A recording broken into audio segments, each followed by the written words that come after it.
Thank you, everyone. Welcome to this session of the Government Operations and Fiscal Policy Committee. I'm Chair Kate Stewart, and I'm with my colleagues, Council Vice President Andrew Friedson and Council Member Sydney Katz.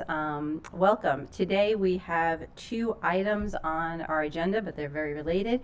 First, we're going to go over the compensation and benefits for all agencies, and then talk about the collective bargaining agreements with the three unions we have. So we have a lot to cover today. So why don't we dig in? Mr. Howard, if I'm turning it over to you first? Okay. Great. Yes, thank you very much. And just for context, the structure of the work session today will be just to go through an overview of all the different compensation elements that we do each year for the GO committee, as well as an overview of the collective bargaining agreements. A lot of the elements of the collective bargaining agreements will be discussed as part of the compensation package, and then the GO committee will be coming back tentatively on April 19th for a work session where you'll be making decisions on these different items. And for that work session, we'll have a specific layout for you of all the decision points you need to make. So for today, we're going to start with just a little bit on the budget and compensation context, and then I'll turn it over to Mr. Tromka, who will start going through some of the different elements, and we'll kind of do a tag team back and forth on different parts of the staff report. And we'll kind of use our staff report as the guide and walk through, and we'll mention which page we're on as we're sharing information and going through, because as you mentioned, Chair Stewart, it is a very voluminous staff report. So in terms of just overall context, the executive's recommended tax-supported operating budget is about $5.9 billion, an increase of 8.7% over the FY23 amount. Across the four county-funded agencies, employee compensation costs, consisting of salaries and benefits, is a significant portion, comprising about 70% of all costs, and so compensation costs are a significant driver of budgets. The county-funded agencies have requested tax-supported FY24 operating budgets with a combined $4.2 billion for compensation, which is a 9.0% increase from FY23. And the increases for each agency are shown in the table on the first page. So for county government, the council will review and make decisions on the proposed collective bargaining agreements and other compensation costs that are not part of the agreement that the executive recommended. For MCPS, Montgomery College, and the Park and Planning Commission, final decisions on those proposed FY24 pay and benefit enhancements will be made by their respective governing bodies based on the ultimate funding levels approved by the council. And so with that, I'll turn it over to Mr. Trumka. So as Mr. Howard said, we're going to walk you through the packet. We're now on page 2, and we'll discuss the pay adjustments recommended in the county executive's recommended budget. Focus your attention to the bullets in the middle of page 2, which show the range of possible pay increases recommended by the executive through his negotiations and the pass-through to non-represented employees. Just to understand the ranges a little better, employees who are at the top of their grade would receive the pay increases at the low end of the above ranges. Those employees that are eligible for example, a longevity increment or a past year increment would receive pay increases near the top end of those ranges. But overall, the majority of county government employees would qualify for pay increases near 10% under the executive's recommended budget. The table on page 3 summarizes the major pay increases, but rather than walk through the table, let's jump to page 4 and talk about the specifics, the details. And we'll start with the GWAs, the general wage adjustments. Different GWAs for different employee groups. Starting with McGEO members and non-representative employees, the executive recommends 2 GWAs in FY24, the first of 3% in January, followed by a second of 3%, another 3% in June 2024. For IAF members and fire and rescue management, the executive recommends a GWA of 3.2%, a single GWA of 3.2% in July. I will note that while this GWA is lower than it is for other employee groups, as you'll hear in a few minutes, there's a salary schedule adjustment recommended for IAFF members. For FOP members and the Police Leadership Service, the executive recommends 2 GWAs, the first of 4% in July, followed by an additional 3% in January 2024. The table on the bottom of page 4 shows the past decade of GWAs, and on page 5 we discuss the relationship between those GWAs and inflation. We will note that historically there has been minimal correlation between the rate of inflation and the rate of GWAs awarded. In fact, in recent years, employee GWAs often exceeded the CPI, the Consumer Price Index, for the previous year. Overall, for the past decade, the CPI compounded over that decade increased by a rate of about 21.5%, and the compounded GWA growth for all employee groups significantly exceeded over the last decade that 21.5%. Service increments. The executive recommends 3.5% service increments for all employees who are not in top of grade, and this also excludes the management leadership service and the police leadership service who do not receive service increments, but more on that later. Past year increments, bottom of page 5. Now, the council during the Great Recession did not fund service increments for any county employees in FY11, FY12, and FY13 because of the fiscal constraints associated with the revenue drop in the Great Recession. For FY24, the executive recommends a 3.5% service increment for McGeo members who are employed by the county back in FY12, and a 3.5% service increment for IAF members who are employed by the county in FY13. And on the top of the next page, on the top of page 6, you'll see a table showing the past year service increments going back to the recession that were either approved or in red rejected over the past decade. We will note that the executive refers to these as increments that have been postponed long enough. We do note that if you look at the council budget resolutions from FY12, 13, and 11, 12, and 13, they specify that the increments were rejected or not funded. The resolutions do not mention postponement or deferral. Middle of page 6, we mentioned before, MLS and PLS do not receive service increments. In most years, they get pay for performance-based pay in lieu of that, and that indeed is true this year for MLS employees. For the PLS, Police Leadership Service, the executive's recommending a $1,500 lump sum in place of the performance-based pay, and all of this is funded in a non-departmental account at the amount of $2.5 million, about $1.5 million of that tax supported. Bottom of page 6, as mentioned before, the executive recommends 2 salary schedule adjustments. The first is a salary schedule adjustment for correctional officers at level 3. Who currently have 14 steps. This would add a 15th step to their salary. And then on the top of page 7, currently for firefighter rescuers, the salary schedule includes 15 steps. What the executive do would bump these up 2 steps so that the employees who are in schedules A through M, basically the first 13 steps, would receive a 2-step increase, and those at the highest step would receive a 1-step increase. According to OMB, this adjustment would raise the average firefighter rescuer's salary by just under 7%, by about 6.9%. Moving on the bottom of page 7 are longevity increments. So many county employees who have worked a specified number of years are eligible for a longevity adjustment. This is after they've reached the top of their pay grade. The table on the bottom of page 7 summarizes the current and CE recommended longevity schedule. In some, excuse me, for McGeo, both public safety and non-public safety, the executive raises the amount of the longevity increments and would add a third longevity increment for those employees. And for non-represented, excluded MLS and PLS, who do not receive longevity adjustments, for other non-represented, the executive recommends raising the amount of the longevity and adding a second over the current policy.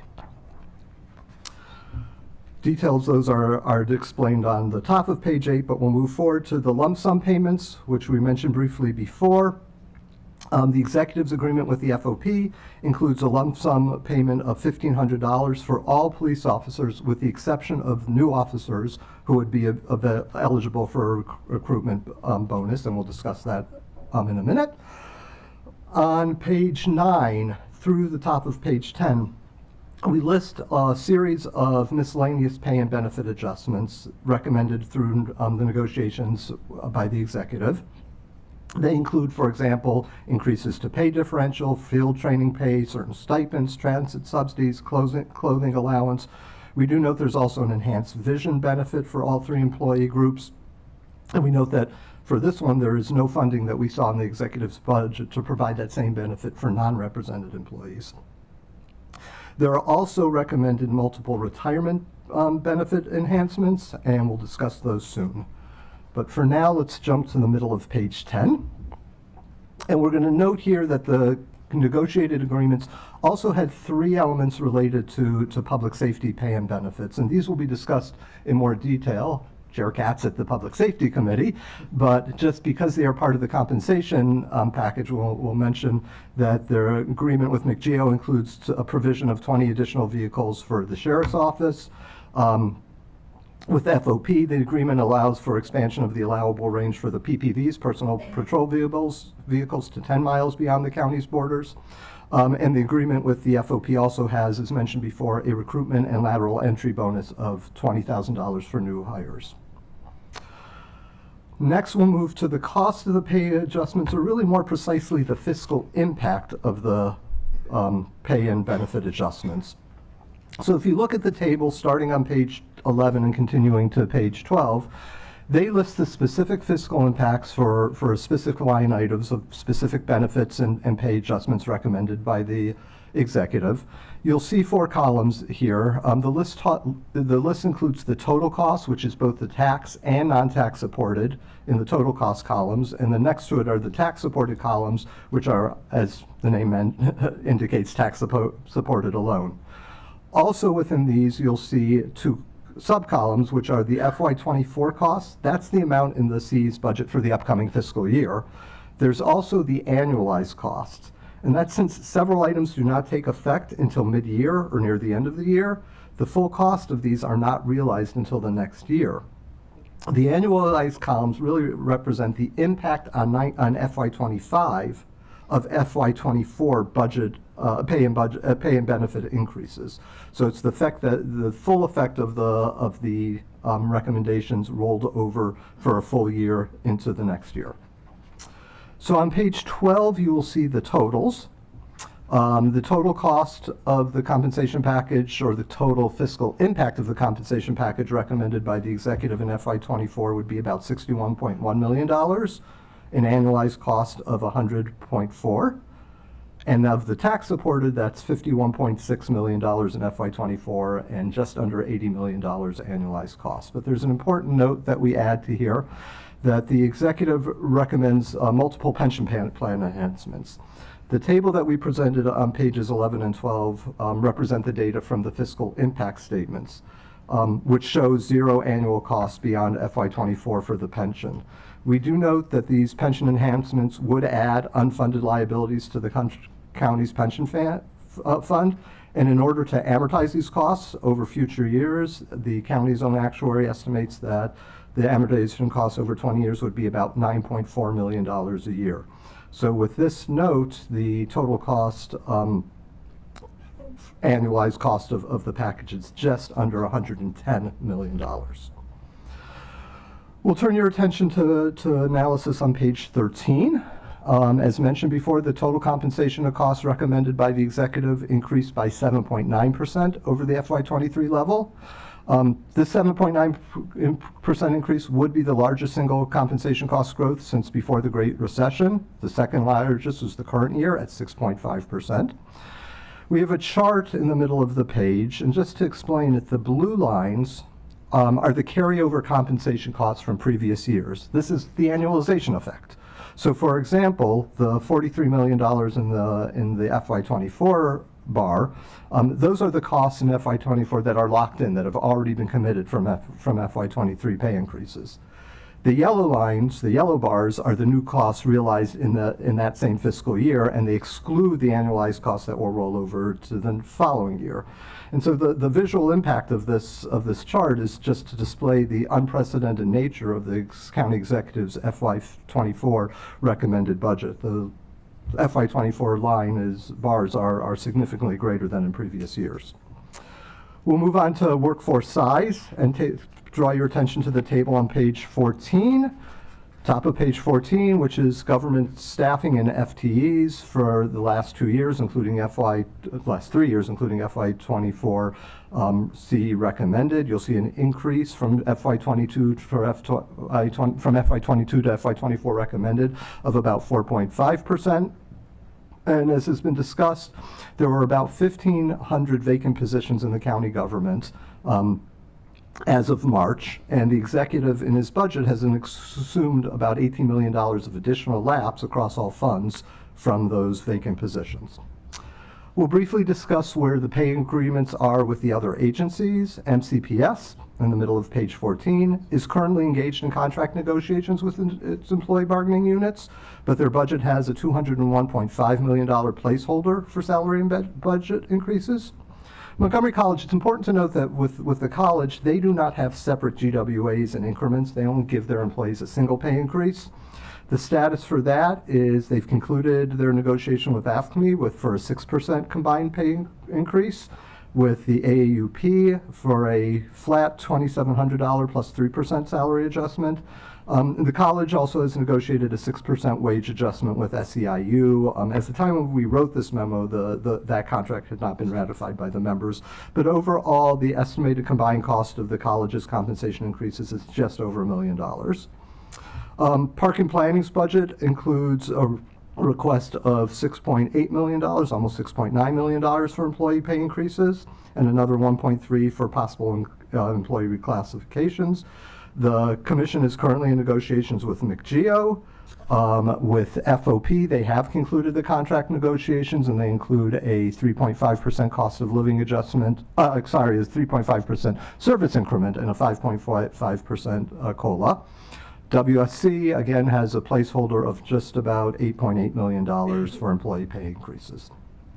So we're now to the middle of page 15, and we're going to discuss retiree benefits, which is also part of the compensation package. We're not going to go through detail, but in brief, for county government, employees are eligible for one of 3 types of retirement benefits. There's the Employee Retirement System, ERS, which is a defined benefit or pension plan that's eligible for county employees, current public safety employees, or general government employees hired before 1994.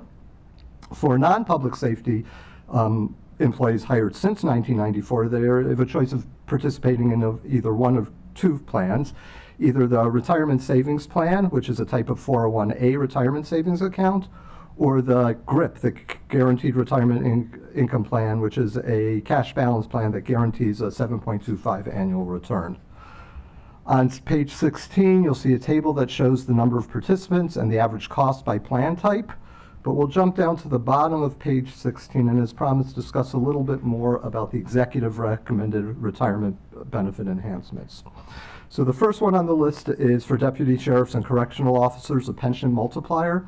By pension multiplier, what I mean is the pension benefit expressed as a % of final earnings received for each year of service. And so what the executive recommends is increasing the multiplier, with the result that the maximum benefit would rise from 72% after 31 years to 76.25% after 30 years. Top of page 17, the Deputy Sheriff and Correctional Officer Military Service Credit.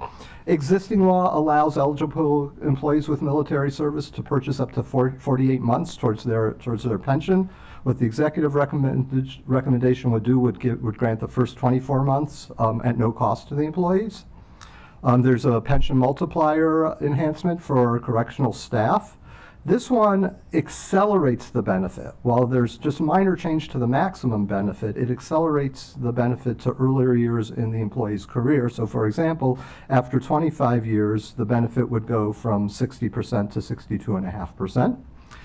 Middle of page 17, the executive recommends expanding eligibility to the pension to certain job classes working within the ECC, the Emergency Communication Center.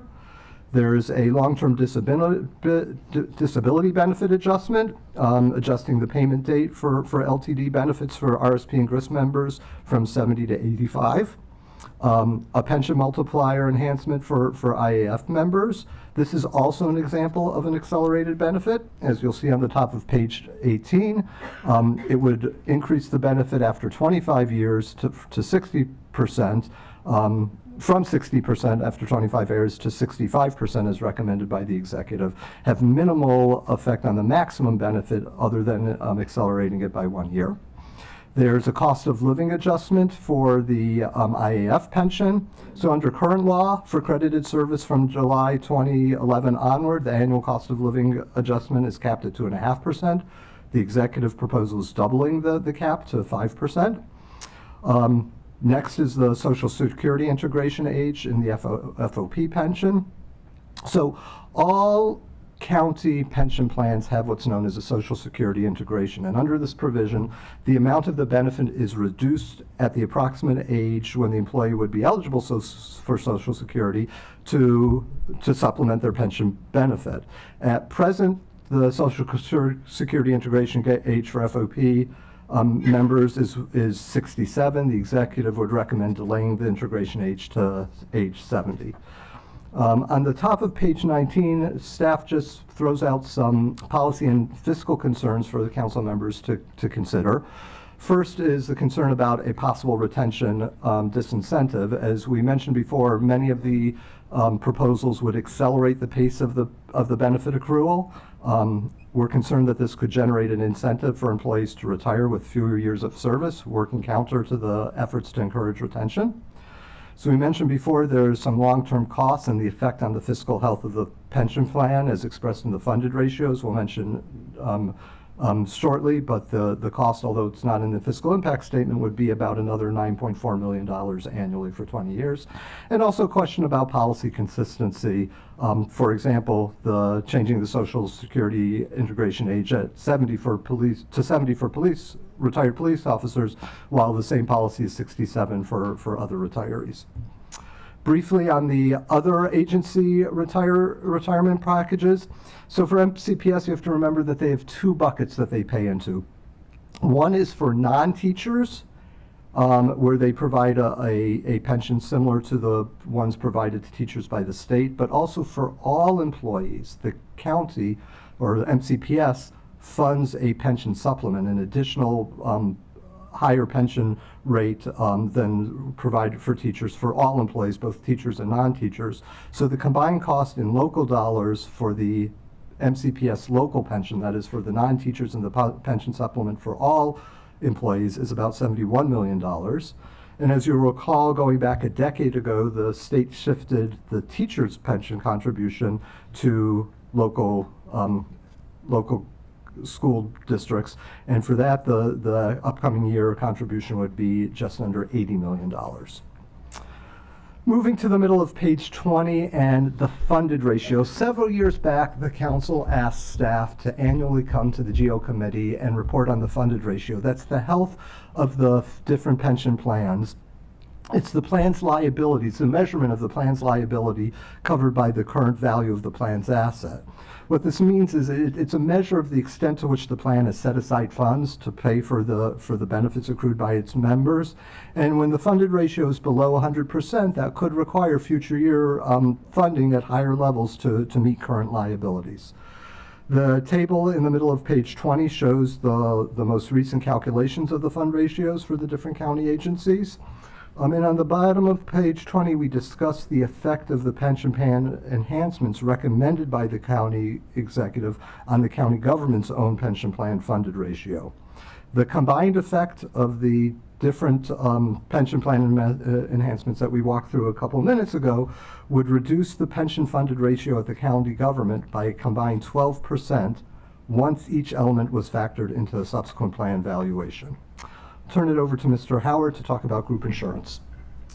Thank you. So now we're on the middle of page 21, and we'll talk about group insurance for active employees.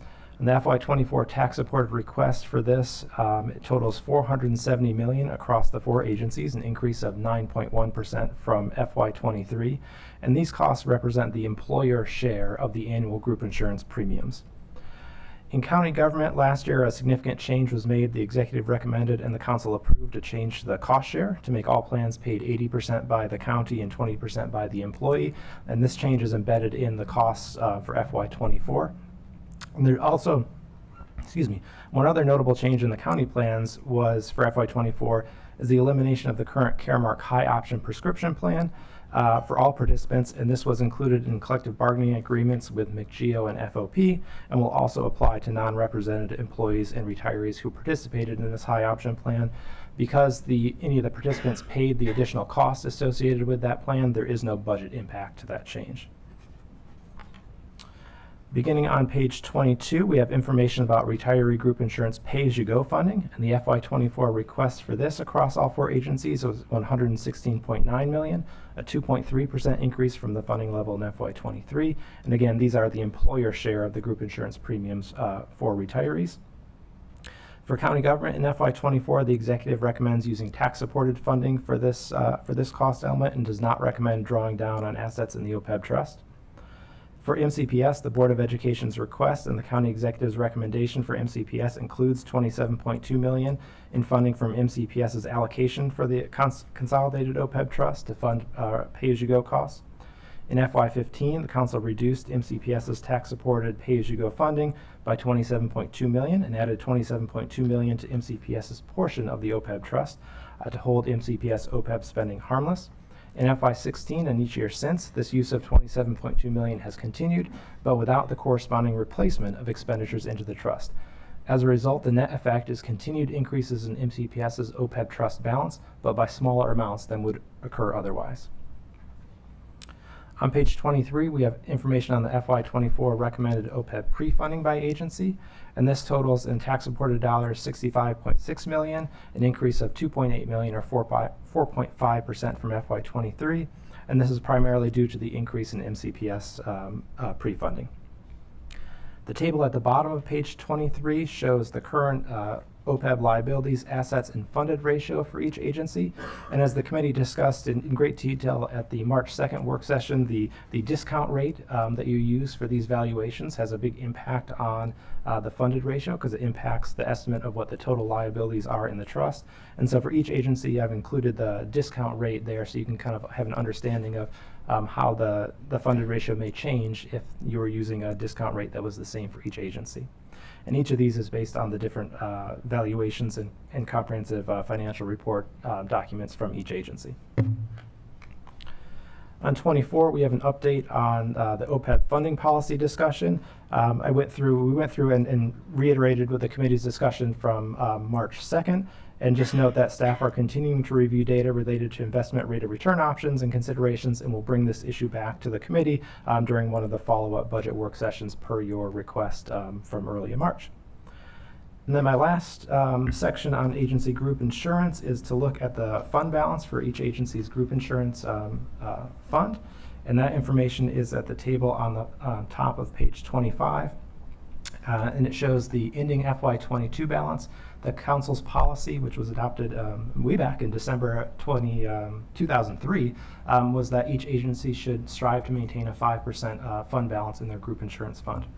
The county government anticipates ending FY22 at about $5.2 million or a 1.8% fund balance.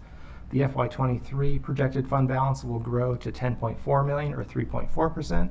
And the fiscal projection does show a fund balance getting back up to 5% later in the fiscal plan in the 6-year period. For MCPS, they differentiate their group insurance funds between active employees and retired employees. The active employees ended FY22 with a 3.8% fund balance, but that is projected to decrease to about 0.8% in FY23. Similarly, for MCPS retirees, a 13.9% fund balance at the end of FY22. That's also projected to decrease to about 0.7% at the end of FY23. So next year, as part of MCPS's budget, you may see increases related to group insurance funding to help build up their fund balance. Park and Planning is the largest fund balance at 22.5%, and their fiscal projections show that slowly declining to about 15% at the end of FY24. I'll turn it over to Mr. Trumka. Not all fiscal policies go back to 2003. There are some that are more recent. In fact, as recently as 2 years ago, the council updated its fiscal policies, including a fiscal policy of compensation cost sustainability, which you've asked staff to run a test on each year. The policy in the resolution states, and this is direct from the resolution, as a means to preserve long-term budget sustainability, the annual growth rate of total compensation costs, this is for county government, including all wage and benefit costs, should be similar to the annual growth rate of tax-supported revenues. So the intent of this policy was to align recurring pay and benefit expenditures with available resources without requiring either offsetting service reductions or revenue increases. So let's look at the numbers. The executive's recommended FY24 operating budget, as we mentioned, shows compensation costs growing at 7.9% over the previous year. This is a marked increase. For the previous several years, the average had been closer to 3.6%, so the executive's FY24 is double the recent average. In contrast, the tax-supported revenues, as shown in the executive's recommended fiscal plan, includes revenue growth at about 2.8%. And this, of course, excludes the property tax increase recommended by the executive, because those dollars are earmarked for the school system exclusively and would not be available for county government compensation costs. So to test the sustainability of the executive's recommendation, we compared two spending patterns.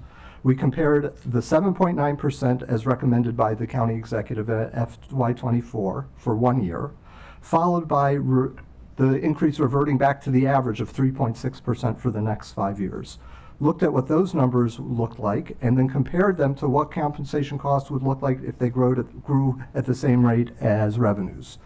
So you can see on the table on the bottom of page 26 and the chart on the top of page 27 that there's a sustainability gap. In FY24 alone, the budget would spend $65 million above the council's definition of sustainability, and over the 6-year period, that gap is almost $600 million. And of course, the gap would be much greater, about $1.6 billion, if the spending grew at 7.9% annually, the FY24 rate recommended by the executive. And again, this data is represented both in the table on the bottom of page 26 and illustrated in the graph in the chart on the top of page 27. Our conclusion is the compensation spending package recommended by the executive does represent a budget sustainability challenge. The outcome of a recurring trend of this sort would be to constrain the county's ability to meet future spending priorities, including future year pay adjustments, and/or necessitate further raising taxes. We're going to move on to the bottom of page 28 and page 29, which are county government non-departmental accounts. And very simply, there are no significant issues, no policy issues here. We're going to skip those and jump to page 30, where we'll do a little bit more skipping. These are the administrative and management costs associated with the management of the employee retirement system, the retirement savings plan, the deferred compensation plan, the consolidated retirement health benefit trust, and again, no major policy issues here or concerns. So I'll shift it back to Mr. Howard. Thank you. And our last item to look at is on page 32 and 33 of the staff report, and this is the annual agency analysis of personnel management. Each year, several years ago, the council asked each agency to do a personnel management review, or they each have a different name, document that puts some key information together about its workforce and some of the compensation issues related to the workforce. And it's really great information, and we really appreciate the effort that the agency staff go into putting it together. Each year we do a summary table which provides some key information on number of employees, average annual salary, demographic information, as well as the turnover rate. And the turnover rate's the one area I wanted to highlight this year. 8.6% for county government, 9.3% for MCPS, 10.9% for the college, 8.2% for park and planning, and 12.8% for WSSC. Historically, these averages have been a bit lower, usually in the 6 to 7, sometimes as high as 8 to mid-8s range. So I did want to note that the turnover rates are showing a higher proportion than they have in recent years. And this is a great source of data that the committee might want to come back to in terms of follow-up work sessions on different issues once we're outside of the budget season. And so with that, thank you for listening to all of our talking, and we'll turn it back over to the committee for questions. Great, thank you very much. Before we get to the collective bargaining agreements, do my colleagues have any questions, or do we want to dig into the CBAs? We can do it. Yeah, because I think they're all. That's why that's what I meant. I think most of my questions are so related that. So Ms. Wellens will.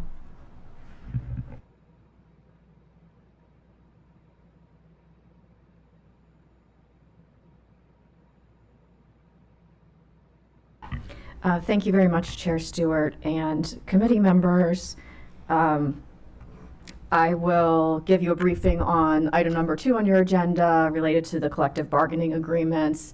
As you said, these are highly interrelated with the presentation you just received regarding compensation and benefits. So I will try not to be duplicative. And in any case, Mr. Trumka explained things much better than I would in any case. So I will first give you just kind of a synopsis related to process. As you know, we received the ratified collective bargaining agreements or amendments to those agreements, since they generally have 2 to 3 year terms. We received those on May 1st from the county executive. This year it was, April 1st. This year was April 3rd, just because the first fell on a weekend. And then the council has until May 1st to indicate by resolution, there's one resolution per collective bargaining agreement, and to indicate for each provision of the collective bargaining agreement that has a fiscal effect, requires an appropriation, or requires a change to law or regulation, the council indicates its intent to either approve and implement or fund that provision, or to reject it. If there is a rejection of any term, then that would trigger subsequent negotiations between a representative of the council and the unions, and then it sort of goes from there. So that's just for that context. I'll just highlight the and then, of course, many of these provisions are also kind of then reiterated in the final budget resolution that you passed for FY24. I will just quickly highlight provisions that Mr. Howard and Mr. Trumka did not already speak to. In the staff report, there's the memorandum summarizing all of the provisions of the collective bargaining agreements that fit into that category of an appropriation of fiscal impact or requiring a change of law. Those are all laid out, and the fiscal impacts are included where possible. There's a couple provisions where it's difficult to estimate the fiscal impact, so we don't have it in all cases. Then for each collective bargaining agreement, the attachments to the packet include a draft resolution for your consideration, the agreements themselves, summary page by the county executive, and fiscal impact information. So back to the provisions. I am going to skip to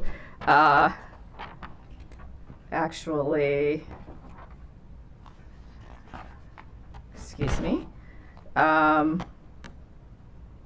believe page 6, it's item number 8 that's listed in the staff memorandum.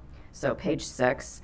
There are some changes in provisions regarding administrative leave. For FOP, there is an increase in the amount of bereavement leave. Obviously, the anticipated fiscal impact is indeterminate.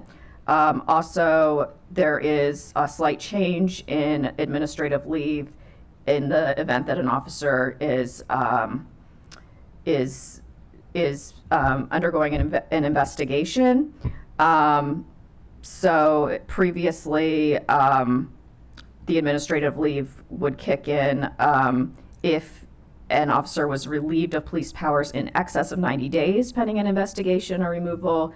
The agreement would change so that anytime an officer is, relieved of duties, he or she would, be entitled to the administrative leave. That provision also has, an indeterminate fiscal impact.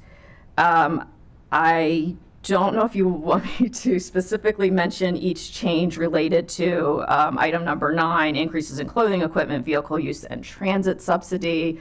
Those are set forth there for you, and you can see the individualized there, the relatively low dollar, I would say, amounts for many of the, boot allowance, for example. There is, as I think Mr. Trumka mentioned, there is the sheriff's vehicles that are needed at a cost of about $1.2 million for FY24, and then that carries over FY25 and FY26. There would also be the purchase of these vehicles for a total of 60. So retirement plan increases, I'm not going to discuss in any detail unless you would like me to, because they were already thoroughly explained. And I will just note that the actuarial analyses of these changes are attached to the packet that Mr. Trumka and Mr. Howard prepared. They're also included in the bill introduction packets. As you know, the bills that would effectuate these retirement changes are pending before the council now. They were just introduced this past Tuesday and have public hearings coming up on the 25th. Thank you. And we're joined by many of our, as you know, executive partners and labor partners here. Thank you so much. And before I turn to my colleagues, just want to see if anyone from the executive staff or Labor Council have any other comments or things to raise. No, I'm not seeing any. All right.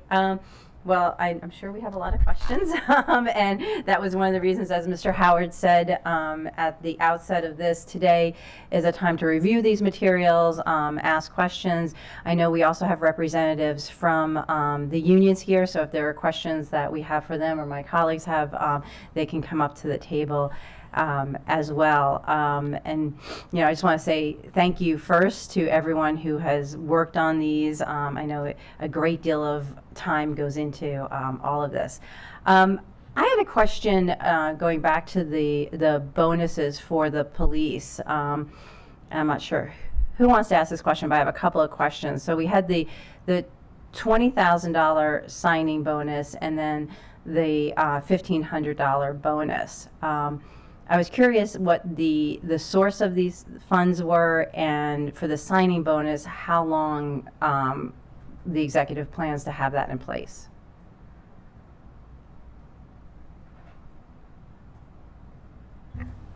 Thank you. With respect to the source of the funds, I'll let my OMB colleagues speak to that, but they would endure for the term of the agreement, the concept of the bonus. Okay, so the signing bonus then would stay in effect. Okay. Yeah. And that's a 2-year term, correct? I'm sorry, I didn't mean to jump in, but I just... That's in right. terms of- right. Yeah. And source of funds, it's in the police budget, which is primarily general funded. Okay, so the money for the both the signing bonus and the $1,500 bonus are coming from general funds? Okay. And one question I also had is on the impact, if you've talked at all to the sheriff's department on the signing bonus for the police department. I know the sheriff's department is also experiencing difficulty in recruiting, and just wondering if there was consideration given there for the sheriff's department. Thank you for your question. That's a good one. There was consideration given, but what we were looking at is the critical staffing levels in the police department, which are undeniable and worse, I guess, than the sheriff's department. But also looking and taking into consideration what other jurisdictions, are doing to recruit. And when we were looking at comparables, it's clear that other jurisdictions are putting, tens of thousands of dollars into signing bonuses for police. We're just not seeing that for sheriff's departments in this region. So while we did consider it and we understand the concern, we felt like the emphasis needed to be on the police department at this time. Great. Having just had testimony last night from the sheriff's department, as well as talked to the sheriff, and I just did a tour over there. There seems to be a great, they're really, as many of our departments are, understaffed, and it is of great concern. I'll let Chair of Public Safety take on this as well, of having our deputies and some of our higher ranking folks in that department actually needing to go to court, and so not being able to fulfill the other duties of the sheriff's department. So I just wanted to raise that. Another question I had was on the for the FOP, the adjustment to the Social Security integration and delaying age, going from age 67 to 70. Sorry, or 70 to whichever it is, 60, thanks. Right. I noticed in the document that staff prepared for us, many places there was the reasoning behind that. If we could just talk a little bit more about changing the age for integration on that. Sure. Okay, so I'm not entirely sure that the age 67 point is correct, but I will defer to OMB on that. But the intention, obviously, is to set the integration age at the max benefit age, which is currently age 70. So the CBAs would track whatever the max benefit age is under Social Security. And that applies to FOP and also McGeo. So you should have seen that in the proposed legislation. I don't know if OMB wants to speak to the age 67. I don't think any of us here are the retirement experts, so caveat that with it. But the age 67 is what it was currently in law. And what we did with those new adjustments was identify it needs to be the maximum security retirement age. Okay. Well, which currently would be 70, and the way it was written in the language is to allow it to increase when that increases. And part of the reason that it's 67 or 65, whatever it was, is because the number was explicitly written in and didn't get adjusted when the age was adjusted by Social Security retirement standards. Okay. So maybe we can clarify that in the packet for next week, and also if it's not just for the FOP, because I think that's one of the questions that were raised for consistency across. We can see that. And Mr. Hall, I'm sorry, I didn't see you in the back there. Welcome. I appreciate you being here. If you wanted to provide any comment on the questions asked so far. To answer all your questions, actually. So I believe your first one was the funding of the bonuses. Yes. When we had conversations during bargaining, we were under the impression that money was given by Governor Hogan to the county for reinvesting in policing, and that money was to be used for these bonuses.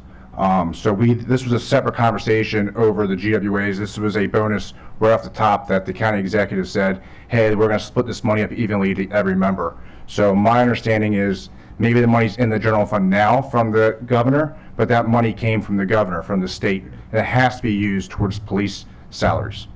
For the Social Security integration, we are the only county police agency that has Social Security integration. No one else integrates with Social Security. We also know that it's probably not feasible to get rid of Social Security integration, but what we did was we bargained to increase it to the maximum benefit. It's not just age 70. So if Congress changes the maximum benefit to be age 72, like they might do in the future, it would raise to age 72. It's so that people will earn their max benefit before they have to reduce their pension benefits here. That was the intent of the Social Security integration. Yeah. My understanding was McGeo might have bargained the same thing. I don't know about IFF. Another thing that is missing that is also going to be in front of council is we did a multiplier increase as well, which would be for January of 2025. That's going to go across with this. And we did it to the outlying year to keep people here, because if not, people are going to retire. So we're trying to push it out further to keep people stay here until at least 2025 so we can try to tackle this recruiting problem. Okay. I think Council Vice President Friedson has a follow-up question. I have another question. Yeah, I have other questions, Oh, yeah. but I just wanted to, since it's on Yeah. this topic, so I think it's important for us to understand. So the Social Security integration, if you're delaying your retirement, you would not be forced to take Social Security, which would bring down the county's expense when you take Social Security. But so you would basically, the county would be on the hook for longer. That's the change, because you would be taking late Social Security to increase your Social Security benefit. But by taking late Social Security, does that lower the county's obligation after you turn 70 currently? It would be the same after age 70 as now. Yes, there would be a 3-year gap where the county would have more investment into an employee, and we'd have to fund into the retirement account through investments, through the BIT. But again, what's being forced now is you're forcing a member to take it at the normal date. They have to take their Social Security at the normal date right now, because if not, their pension's going to reduce by $25,000 a year. And but it doesn't lower the county's contribution beyond age 70? Does it lower your contribution beyond age 70? I'm not sure. Because if you're getting a higher Social Security amount, this is just the only thing I wanted to clarify. If you're getting a higher Social Security amount, does the integration change the county's obligation? Corey, I think you would know. I think, yes, the formula would change that way. The difference would remain the same, because right now it's 1.6%. It will go to 1.8%, so there'll be no difference afterwards. The calculation would change. There's no more So you liability on the adjusted the county. calculation so that the county Absolutely. is paying up front in the 3 years, but is not getting Yes. less in the out years? Correct, yes. Got it. So Okay. actually, before I turn it over to Councilmember Katz, on this point though, I want to make sure I understand, because one of the other questions I had was on the fiscal impact. We had for this adjustment, 1.2 million in FY24, but then moving forward, there was no fiscal impact. This is the nuance of the way that information is provided. It's not that it has no impact in Right. the out year, it's that impact is shown elsewhere. And that elsewhere in this instance would be the actuarial valuation. It shows up when we do next year's budget for 25. It won't be a line item up for bid. It'll be embedded in what are the changes for retirement. So the annual increase or decrease for retirement costs will include that variable should it be approved. Got it. Councilmember Katz. Thank you very much, Madam Chair and Mr. Vice President. You know, sometimes when you clarify things, it becomes less clear. And I think that's what we're trying our best to figure this thing out. So way back when the maximum benefit for when someone could take their Social Security was, I guess, 67. Is that what you said, Corey? And it's varied over the years. I believe 67 was at one point when I the think legislation you're was right. written. And, Yeah. And then, of course, it's changed to 70 and 70 and a half, and depends on what week we're talking about. So, but the county did not change when someone had to take the additional. Is that what we're saying? And now we're saying that the county is talking about changing when someone would take the maximum. And the idea was always that the person who is retiring would not have to take the maximum until they needed to, until they had to, until they're forced to. And so to me, this is the fairest way to do it. If this is what we wanted, and I believe that's what we should want, then this is the fairest way to do it. So I'll yield back. I do have a few other thoughts on a few other topics, but I'll yield back. Thank Great. you. I appreciate the clarification on that. And I would ask, as we develop the packet for the 19th, that we clarify the funding source. I understand that state funds may be in the general funds, but I think it makes a big difference to the public to know that these were state funds that were specifically provided to the county for bonuses, and that's how it's being used. So I just would ask that, or yeah, that's how it was being used. And thank you, Mr. Holland, for that clarification.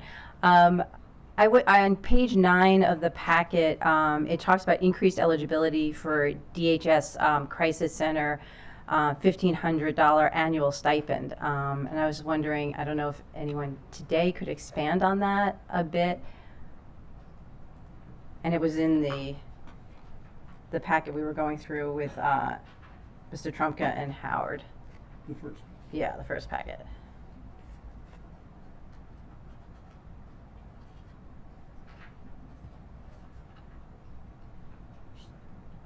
Mm-hmm. So if I'm remembering accurately, this provision, Could you tell us what page you're on? I'm sorry, page 9. Page 9. It's the sort of middle of the page. Increased eligibility for DHHS Crisis Center $1,500 annual stipend. So this added an additional position into the eligibility for the stipend. So it is an additional crisis center position. I have to refresh my recollection and look back at the language. But if I'm remembering, it simply offered that stipend to an additional position in the crisis center.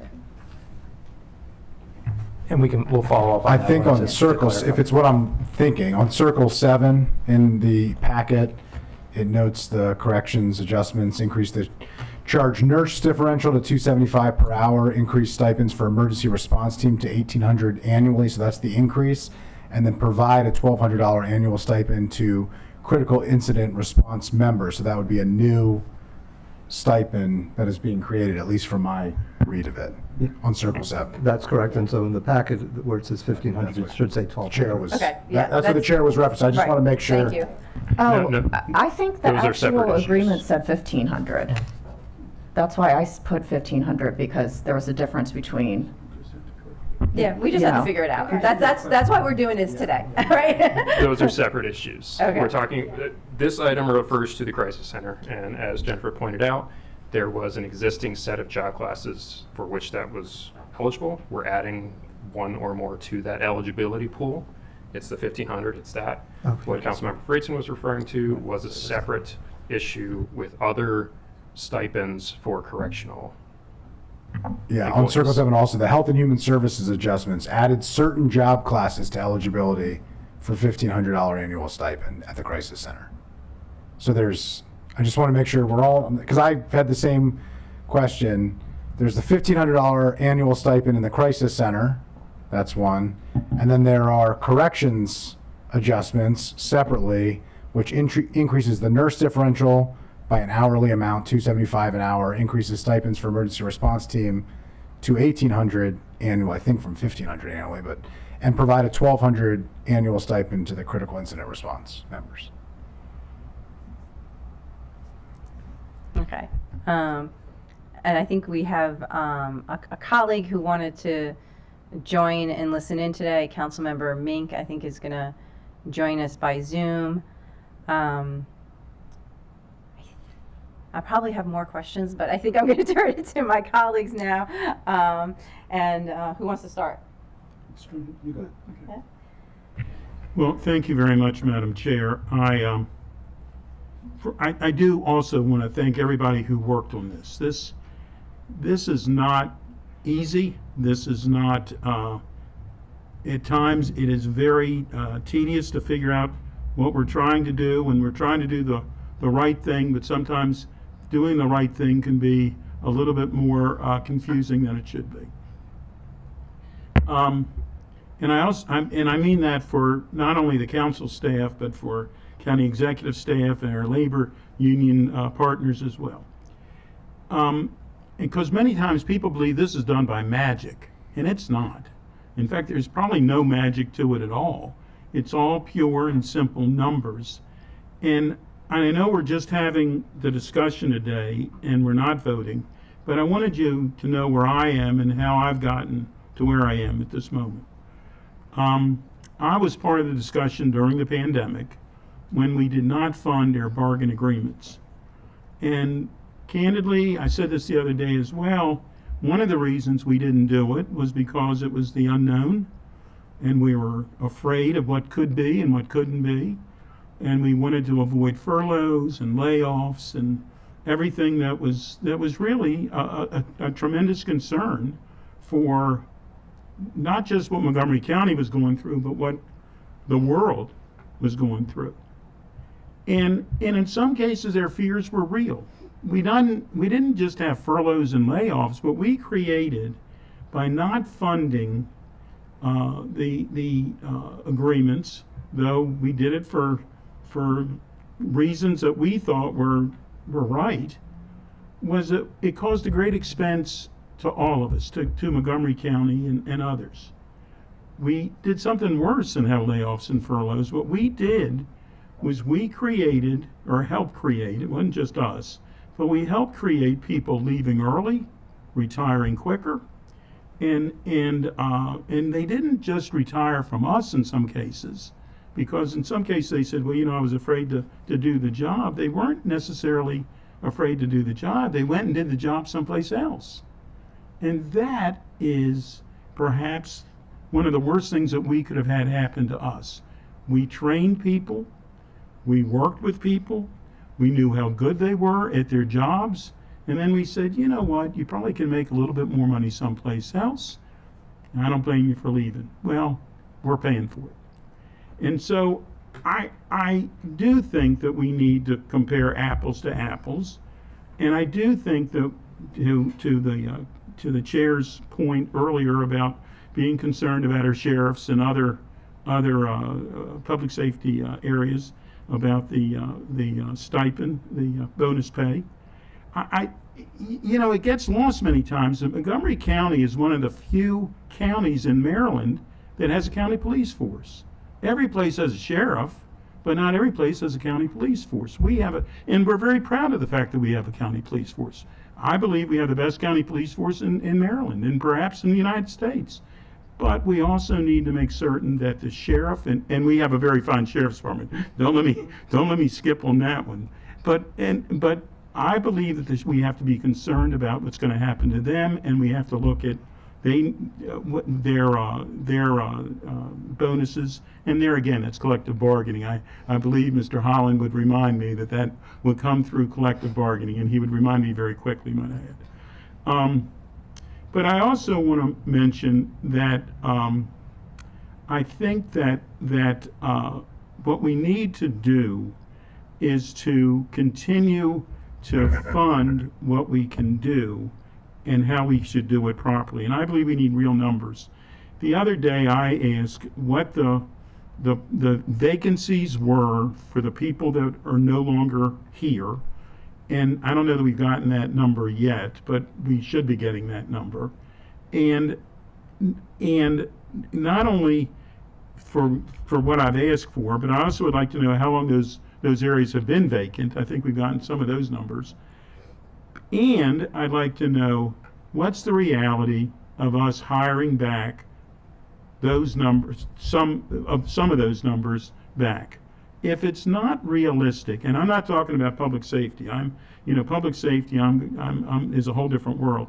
But if it's not realistic that we can hire back every employee that we're going to have, we should be looking at numbers in this budget that are realistic for that. And if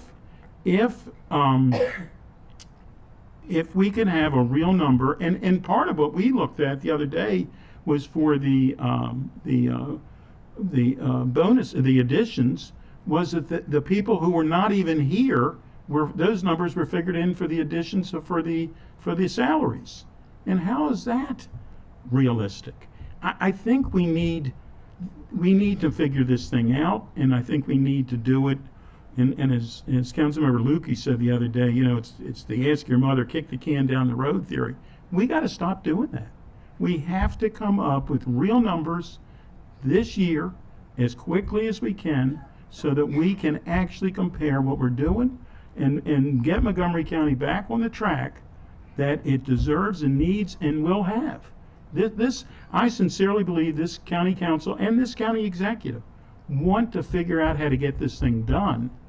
But at this point, I don't know that this document is clear enough for me to get done what we need to have done. I'm going to stop preaching. Thank you. Thank you. I don't know if anyone would like to respond to that, or I can just say that after we heard from the council at the budget overview on Tuesday, and we've asked all of our analysts to be reviewing vacancy information for each department when we bring the different department budgets to the committees for review. So not only the vacancies, but the projected cost associated with those vacancies and vacancies that have been vacant for a significant period of time compared to ones that have been more recently vacant. As we discussed during the overview as well, OMB did include additional lapse assumptions in their budget associated with some of those positions, so there is a little bit of a give and take. For example, if you said, we think that maybe we don't need some of these positions anymore because they've been vacant for so long, there might already be lapse assumed in the budget for those positions, so you might not achieve the same amount of savings. So we'll be looking at that as we go across. And of course, when this committee has the discussion with Office of Human Resources and Director Anderson, we'll be able to talk a little bit more in detail about the county's overall approach, and she may want to make some comments as well. And if I could just add one more thing in terms of the clarity of the numbers. I've recently gone back and looked at what was projected in any particular year and what actually happened in the next year.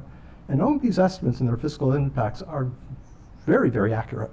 The numbers play out year after year within a very small percentage of what was predicted. So there doesn't seem to be a lot of looseness in those numbers. So are you saying that our overall salary number was predicted correctly from, even though we had all of those vacancies? If you look at what was predicted a year ago versus now, the numbers are very close. I don't have the numbers in front of me, but I think within 5%.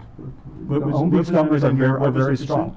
Excuse me? I didn't hear the percent. I don't want to be No, I'm precise, not but gonna hold you my to it. recollection was within 5%. 5%, which is still a significant number when you're talking about the numbers we're dealing with. And to Mr. Howard, I understand you've been a little busy too. I saw you last night. I know you've been working, and so this wasn't your only job that you had, but we do need to, as far as I'm concerned, I think all of us realize we need those numbers. Thank you.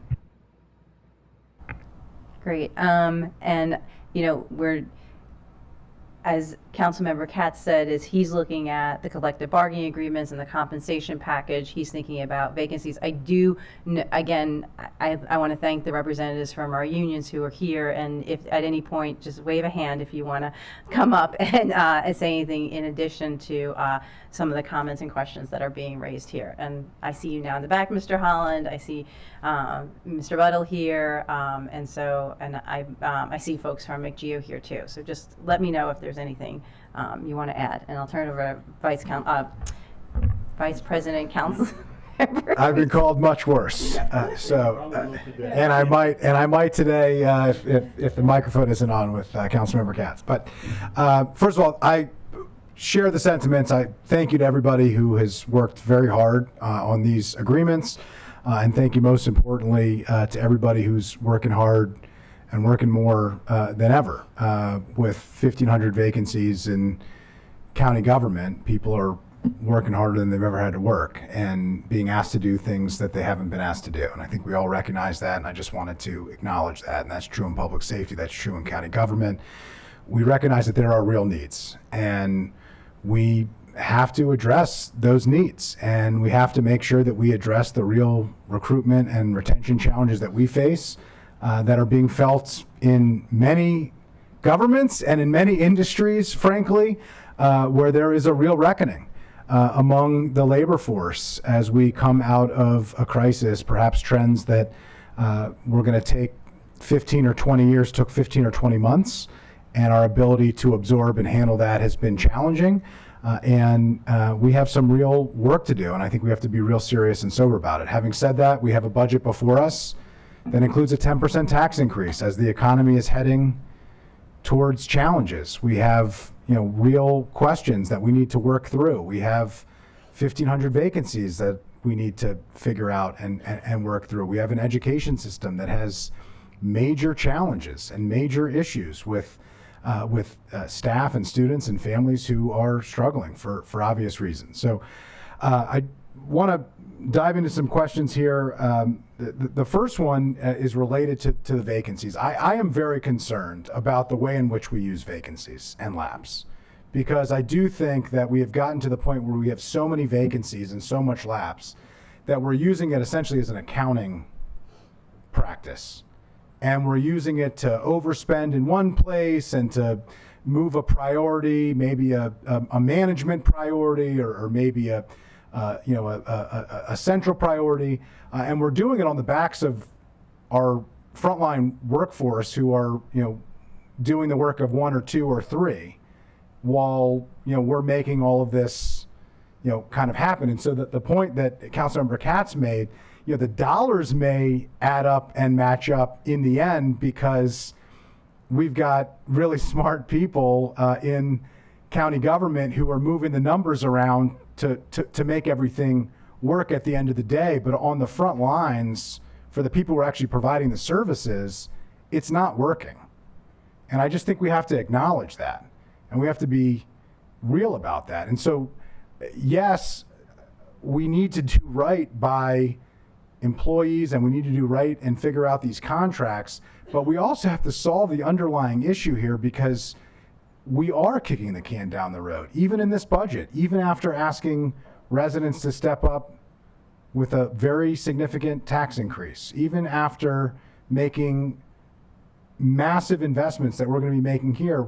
It's unclear to me that we're solving the underlying issue of actually addressing the vacancy problem, of actually addressing the fiscal policy issues where we're using the one-time funds and then we're backfilling it with lapse and with vacancies to make all the numbers work in the end, because it's just really not a sustainable practice. So we got to find a better balance than the one that we have up to this point, because the current process that we're on it really isn't working for anybody, particularly the people who are actually doing the work every day to serve our residents.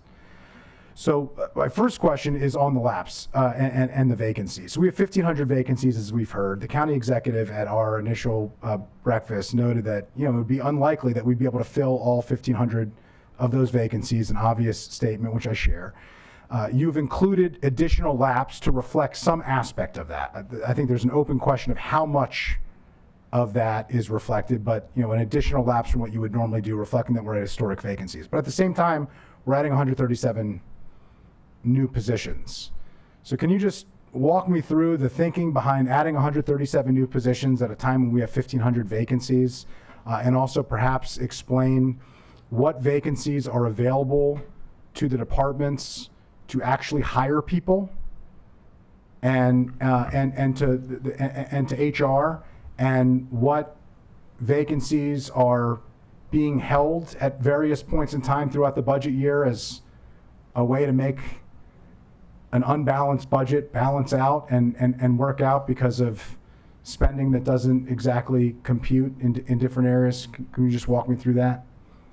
I wish I could. I'm Tracy Anderson. I work in human resources, and I'm delighted to be here with you today. I want to thank you, all three of you. I've had an opportunity to meet with you and to talk with you about your concerns and share some of the areas of growth that we have.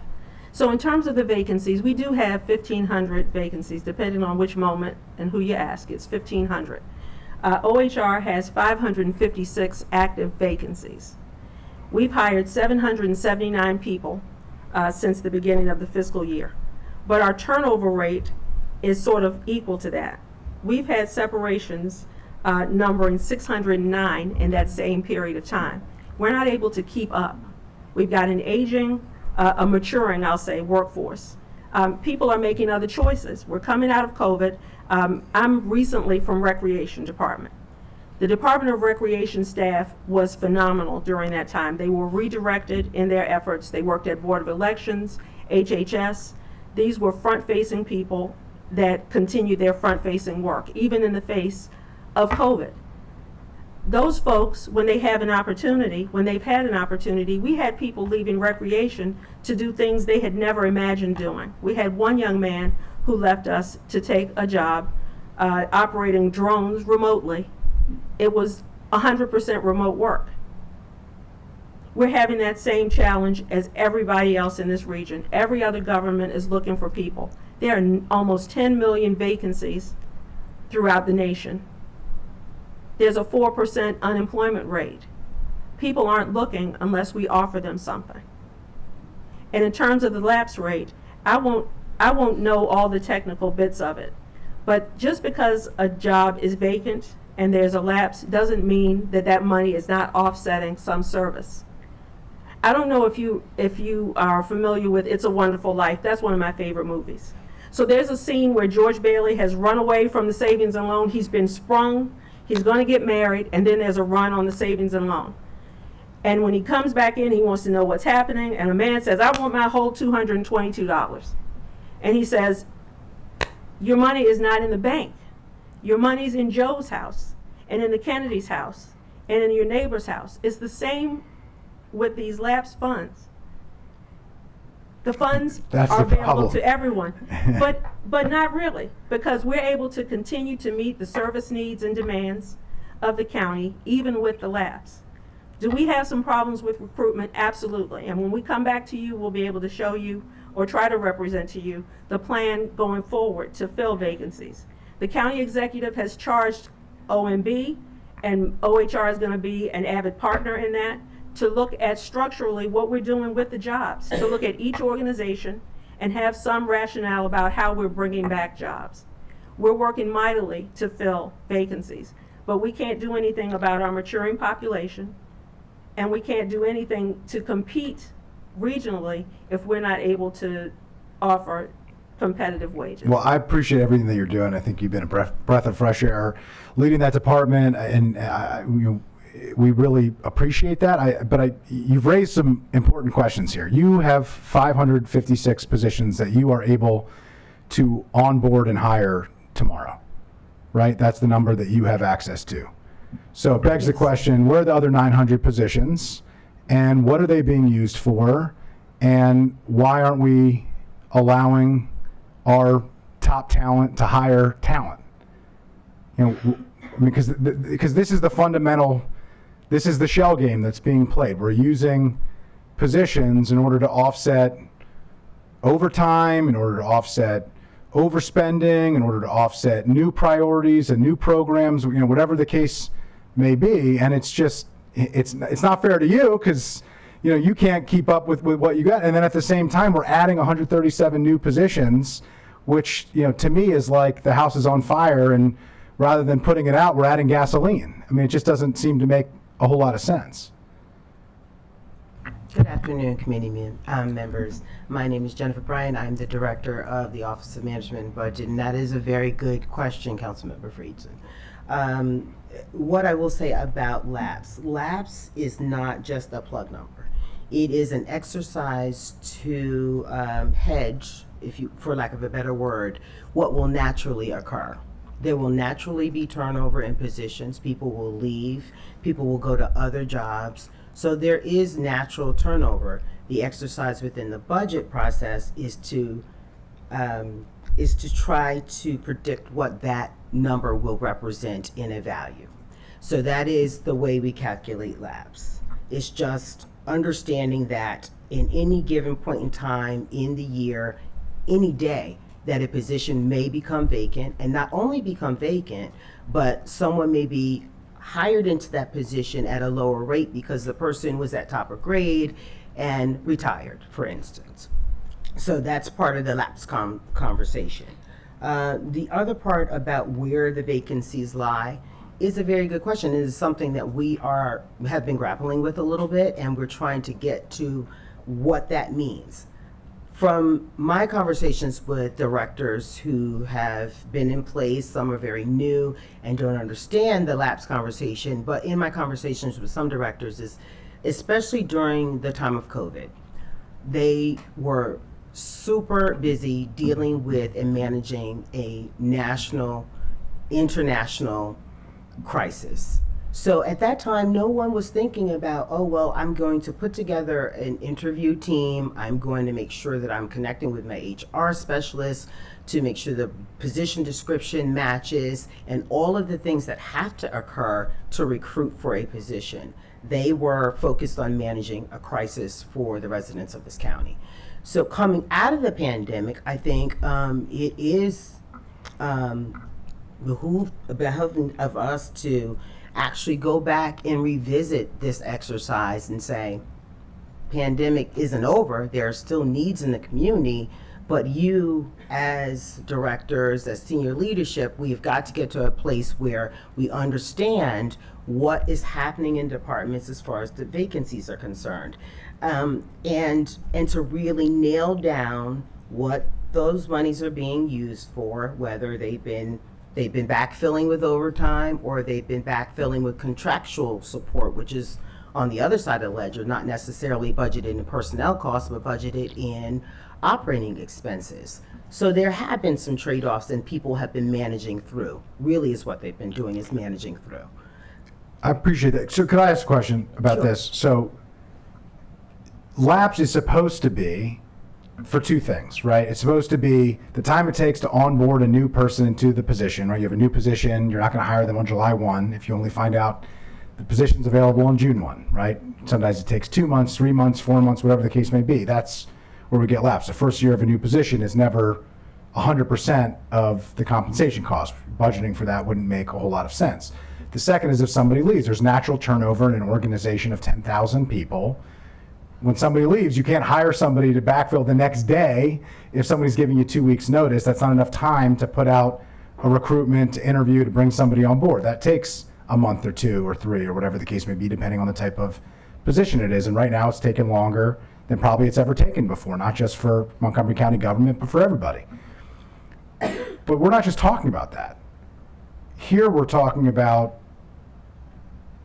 a much bigger category of positions that are not being recruited or not being filled at all, it seems. Because if there are 1,500 vacancies, depending on whom you ask, depending on which day, and the department that is responsible for onboarding these new hires only has access to 556 of them, then 900 positions are being used to backfill and play accounting.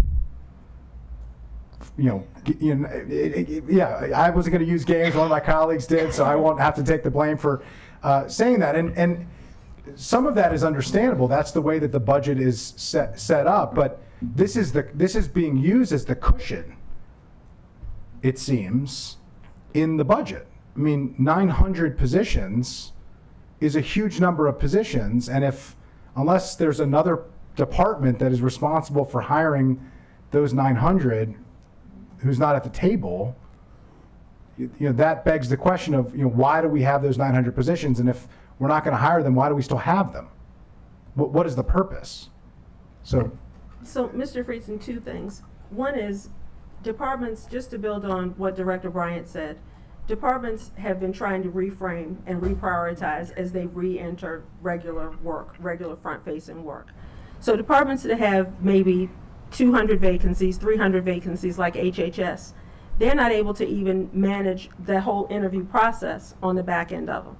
All of those jobs are not similar jobs. There are opportunities to reframe how you do recruitments, where you would list them as open until filled, and where you generate a list of talent that you can go back to for the full eligibility period of the list. There are ways to do that. But on the back end of it, everybody's coming out of it the same way.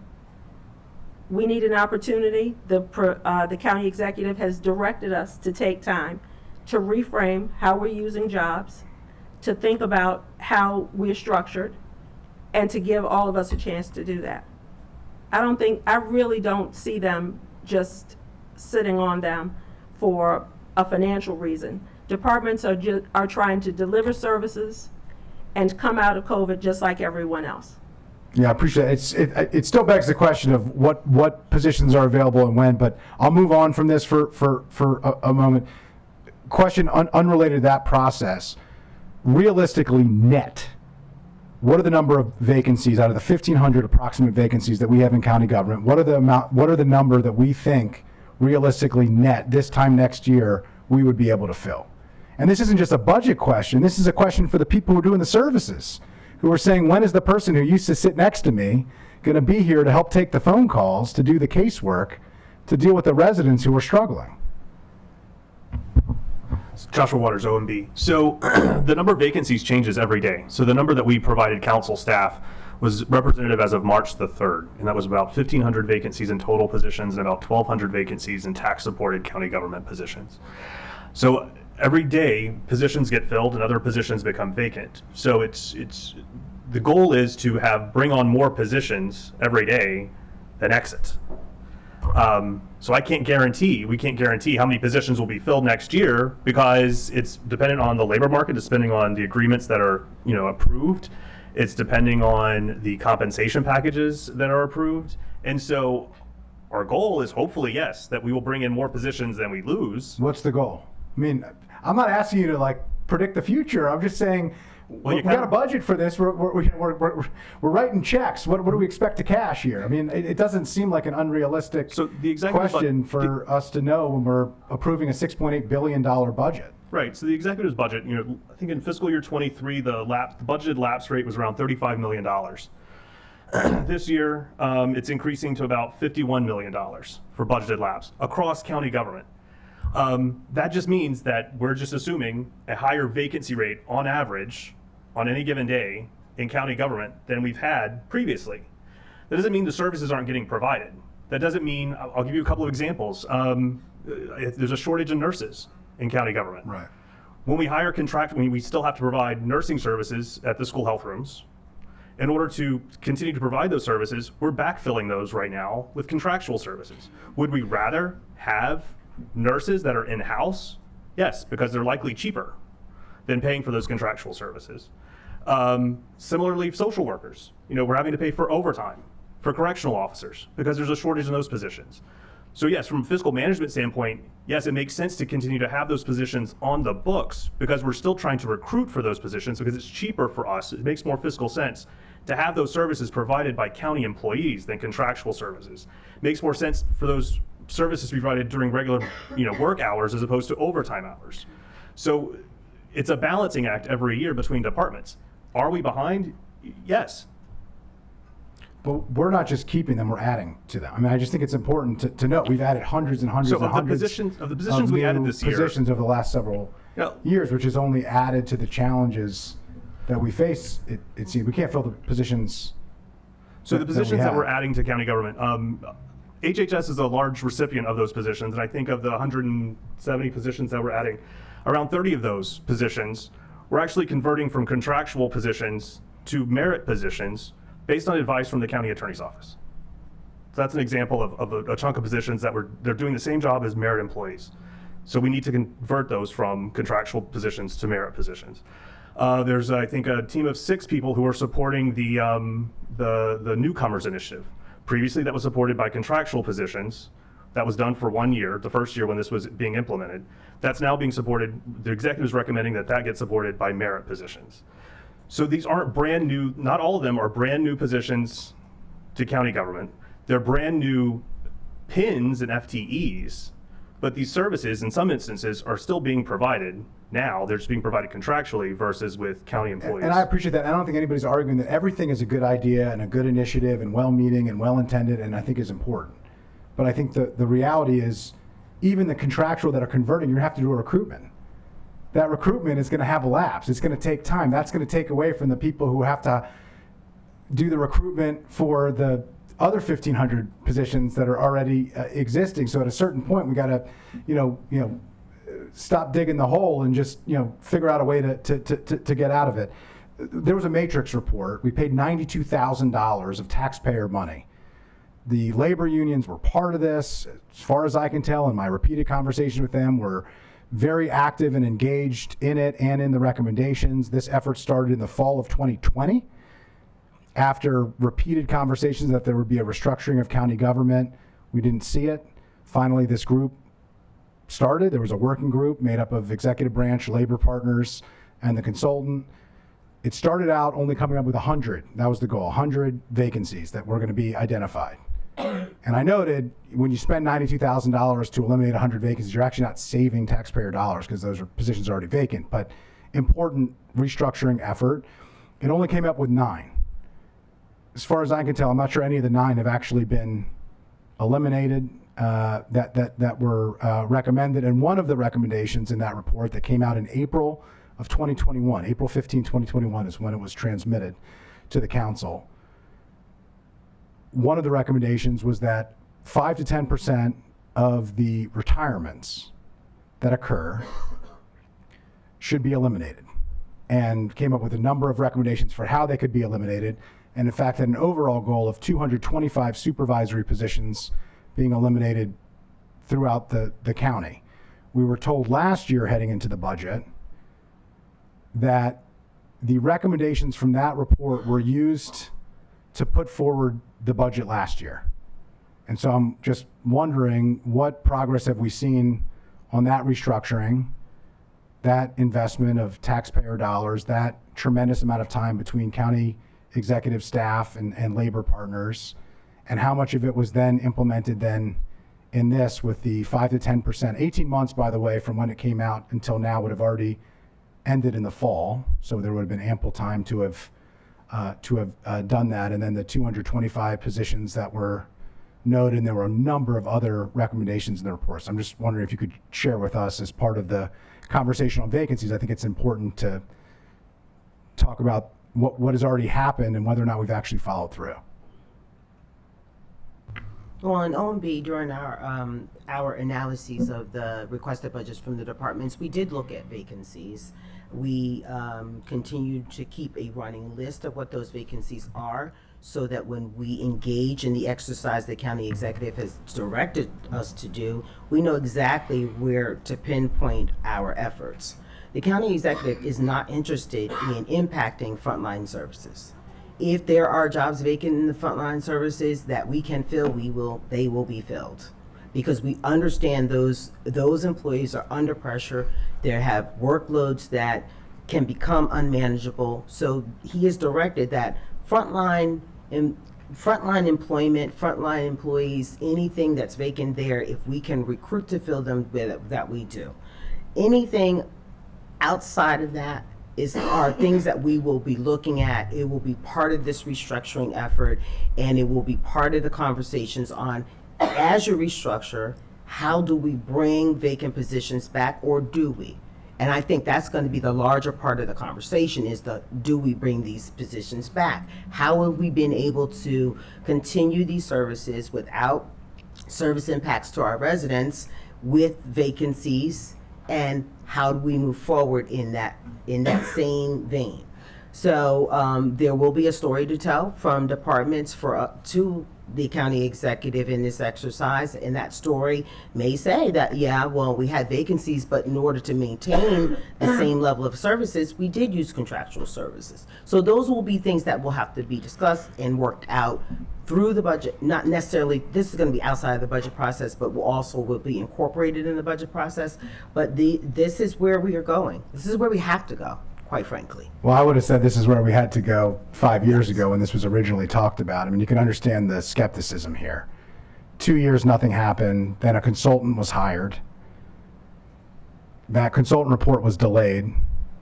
Ultimately, it came out many months after it was promised. Ultimately, it came out, and none of the recommendations of the consultant report have happened. And now we're hearing that we may need to undertake more efforts with maybe more consultants and more money and more other efforts, and maybe at some point there'll be something, but it's starting to feel a little bit like infrastructure week. So I think you can understand our concern, but it predated you. It's not it's not on you. It's a broader concern that I have. Okay, two specific questions here.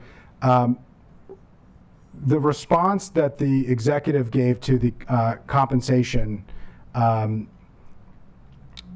policy, part of it noted that you're not including the tax increase, or you're including the tax increase in one area, not including other, at least as far as I read it, but also not including the new positions. So you were taking out a number of things in order to get to the rate of growth. I'm just trying to reconcile that. So county staff, it sounded like, I just want to make sure I heard this right, is saying because this is by law indicated as a education-only tax increase, the rate of growth of Montgomery County government compensation should not be compared to that revenue stream because it can't be used to satisfy those costs. You took a different position. I just like to understand how and why, whether whether you have a different interpretation of that, and also the new positions, it seemed, at least in the memo that I read, were not included either. It was 7.07 growth, which was a different number than council staff had, and the justification of that was that it included the tax increase, which council staff was not including, and it didn't include the new positions, unless I'm missing something. I can quote it if you want. So we pointed out both where the tax increase, the impacts of the tax increase, the additional tax revenue generated by it, recognizing that that's not applicable to this. Corey, I can jump in here. The difference between the executive's number of 7.07 and our number of 7.9 is the new positions. That we read the compensation policy as being compensation costs, period. The executive calculated that number, compensation costs related to existing positions, not compensation costs related to new positions. Our reading of the compensation cost, the compensation sustainability policy speaks to overall compensation costs, and that's why we did that read.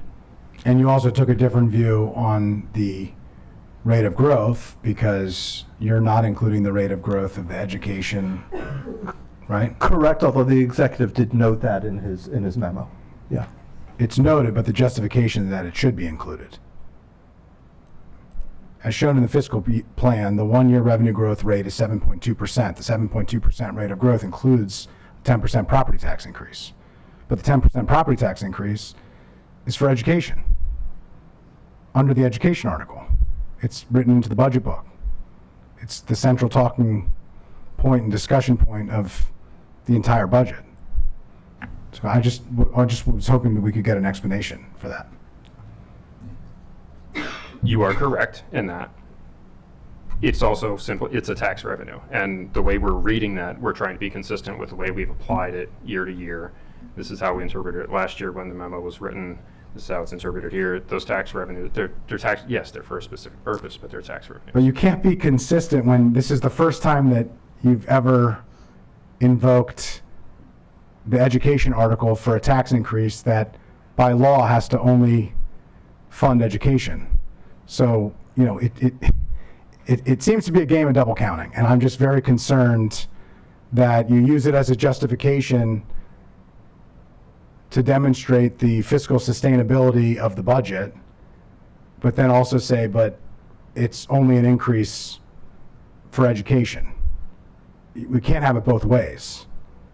And so I just, I just want to note that. You said I was correct. I appreciate that, but it is a concerning thing that I think we need to point out. Your justification for why the sustainability of the compensation costs works is based on a tax increase that isn't for Montgomery County government compensation at all.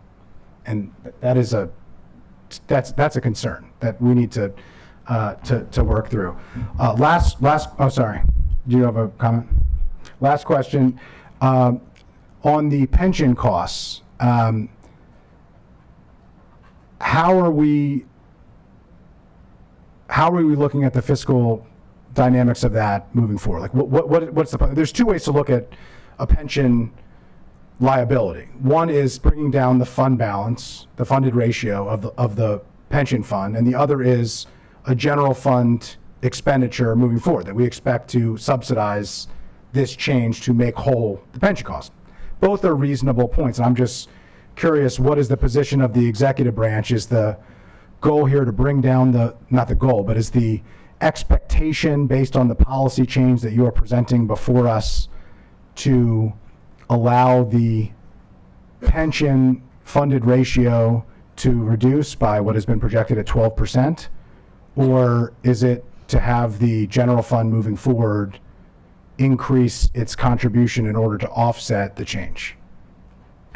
So every year the valuation determines what the normal cost is, and it factors in what is the unfunded liability along with the normal cost.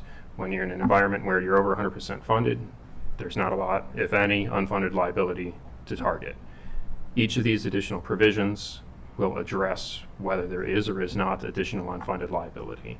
That calculation will factor into the valuation, and each year when that's performed, the contributions that are required will include that information. So in the event that these reduce the funded status below 100% and there is unfunded liability, that'll be calculated and it'll be budgeted within the retirement costs for each budget year. So basically you'll deal with it next year and the year after, like you're not going to deal with it now. Well, we are proposing to deal with this year's cost now. The estimated normal cost added to 24 was added in the fiscal impact. But that's the reason why it's reflected as zero, because your thought is it'll just get recalculated every year, and whatever the number is, the number will be, and we'll pay it. Correct. And we don't, to that same degree, we don't project that, oh, next year's valuation is going to result in a $5 million increase in retirement. So let's put aside that for now. That they're always at what happens in that upcoming year. It's always done in the valuation. But you're changing the valuation based on a change in the pension, again, which is fine, but we have to pay for it. That's my only point is here, I'm fine with making changes. I just think we have to be, serious about the fact that they have to be paid for, and it sounds like they're going to be paid for out of general fund contributions, moving forward next year. And I just think that's part of it. And it's the same approach. I'll just note, and then I'll yield back to the $145 million gap, structural gap in the budget. No one's denying that there's a $145 million gap in the budget, as we talked about on Tuesday. The approach is we'll deal with it next year. And I just will note, I think we have to have a real serious conversation. I think Councilmember Katz was talking about this, recognizing that we have real needs and real concerns, and we have to figure all this out.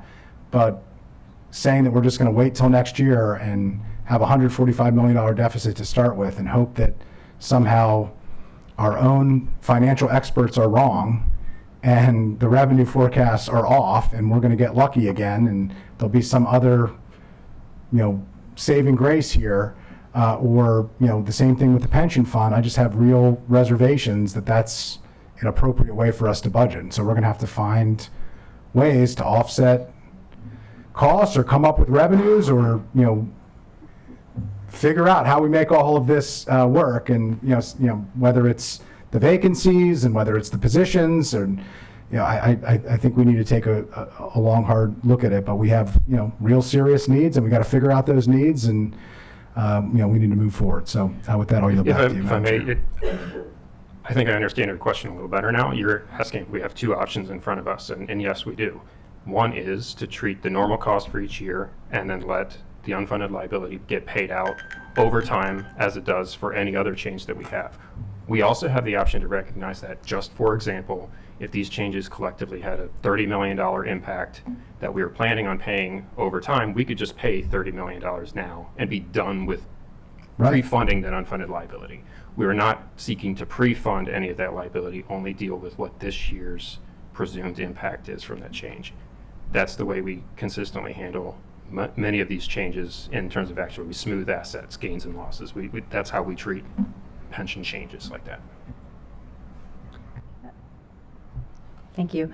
I would just say the conversation we had here on the vacancies, thank you for the additional information. And this is the Government Operations Committee. There's three of us, and Councilmember Mink is joining us for a bit today.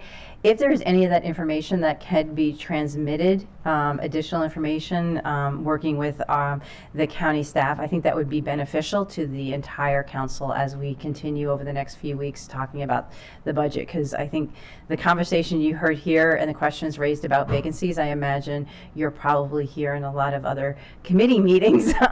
So it may be beneficial to get ahead a little bit of that and provide some of the very useful information you did today. I think my colleagues have asked questions. I know Councilmember Mink, you said you had a question. Yeah, thank you. And first, just wanted to give a quick thank you for letting me call an audible here. My plan was just to watch the live stream at home, but as Chair Stewart said when she was first made chair, she wanted to make the GO committee the most interesting and engaging committee of all of them, and successful. I was very engaged and appreciate you. And well, now I have to take exception to that. You're on the Public Safety Committee, so anyhow, all right, okay. So just a couple of quick questions. Really appreciate the conversation so far. I wanted to note that as we look at the service increments, that if we have the number of eligible employees and then the amount of the salary increases remaining essentially unchanged from year to year, when we show the cost of those service increments increasing so rapidly, that's a little confusing, I think. And so I'm wondering if we can get a fiscal analysis of those step increases that reflects a comparison of the cost from one year to the next, since of course we're having folks who retire and then we hire other folks. And so showing that year to year comparison would be really helpful. And council staff have any comments or feedback on that? Sure, thank you. We can look into that. This issue has come up before. We're talking about the fiscal impact of steps or service increments and how they impact the budget going forward. And OMB does a great job each year of presenting, the initial year fiscal impact, which is the easiest to calculate because it's obviously 3.5% times the salaries. as well as the annualization of what that would cost over a full year, because of course you have the increments happen at someone's anniversary. So in generally, kind of as a budgeting tool, kind of you assume almost half occurs in year one, then the other half would occur in year two. Additionally, as part of the turnover cost, when we look at the compensation cost overall, the compensation sustainability calculation, that's where we include in the additional savings from turnover. So for example, you have the building blocks of GWAs and service increments, but you also take away costs, and the executive does this in their budget transmittal in the workforce compensation sector, is netting out costs from turnover. So the service increments and the savings from turnover are essentially two independent variables in the calculation, and both have different impacts. So you have the additional costs from increments, and then you have some savings from turnover. And as part of the whole compensation sustainability, that 7.9% value that we mentioned, that includes both of those values combined. So I certainly, yeah, that makes sense. I certainly understand why they're sorted that way in the packet and in the analyses. As we have to make the decisions about what we're going to do about the increments, though, the year-to-year comparison would be very helpful. So even if it might be a doubling up of where that retirement and turnover information takes place, having that to be as we judge what we want to do with the increment would be really helpful if that's possible. We'll see what we can do. Great, thank you. And then the other, one other piece of information that would be helpful is, ultimately we need to figure out what we need to do to attract people in order to not be understaffed in these various departments, obviously, and clearly we're falling short there. And per the conversation that just took place, of course, we need to know which are the positions that we actually do need to have filled in and which we don't. But how we can best be competitive is, I think, a big part of the question here. So having regional comparisons of salaries as well as retirement benefits, that would be really helpful because, if we're putting out whatever the amount of money is that we're putting out, if we are still falling short of where we need to be to actually attract that talent and to retain our folks, that is funding that we're just spending in order to continue to be, in order to be mediocre in the services that we're able to provide. So being able to be really clear about what we need to do from a regional standpoint in order to be competitive is really important. And then also, there's a great cost to us hiring folks, training folks, and then having them go somewhere else to take advantage of, a pension that there might be somewhere else. So as we're kind of analyzing what we need to do to remedy our workforce issues, having that regional comparison would be very helpful as well for at least,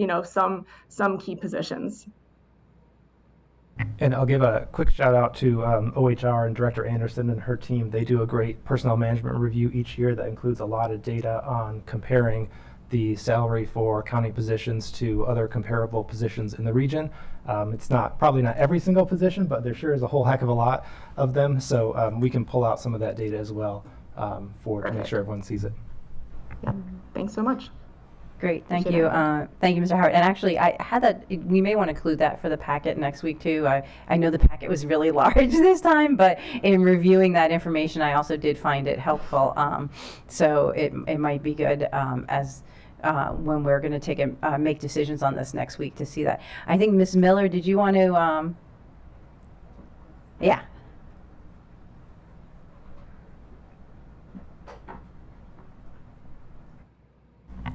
Thank you. I'm actually just going to introduce our consultant that is here, and also Gino President Wren apologized for not being able to be here. He's homesick and has no voice at this point, believe it or not. Well, he was so powerful last night that we can understand that he lost his voice.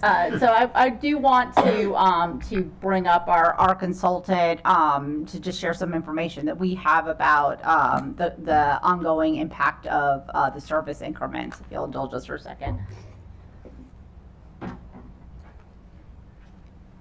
Thank you, Amy. My name is Bill Mitchell, and I work with McGeo.